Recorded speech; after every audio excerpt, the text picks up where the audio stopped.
In today's video, I'm going to teach you how to enable taxes in WooCommerce fast and easy. If you're running an online store with WooCommerce, understanding how to set up taxes is essential for managing your business efficiently and staying compliant with local regulations. Let's walk through this process step by step so you can easily navigate and get set up correctly. First things first, you need to ensure you're logged into your WordPress account. Once you've checked that off, let's navigate to the heart of the action, the WordPress dashboard.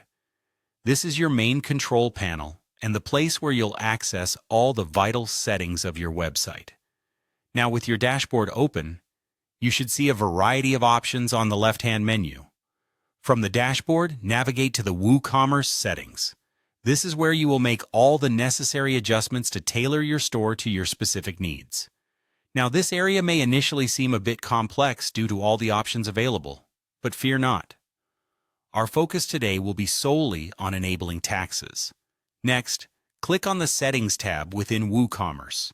When you click this, a list of options will show up at the top of the page. From here, select the General tab.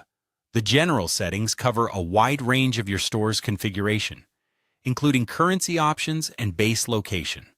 However, our main concern today is taxes, so find that section, which should be clearly listed under this tab. Once you are in the General settings, look for an option that says Enable Taxes and Tax Calculations. This is the crucial part. You need to make sure that this box is checked. Enabling this option allows your store to apply taxes to purchases, which is fundamental if you're charging sales tax, VAT, or any regional tax specific to your location or business type.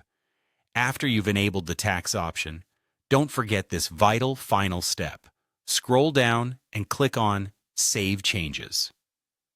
WooCommerce won't automatically apply any settings you've adjusted until you save them, so clicking Save Changes ensures all the modifications you've made are implemented.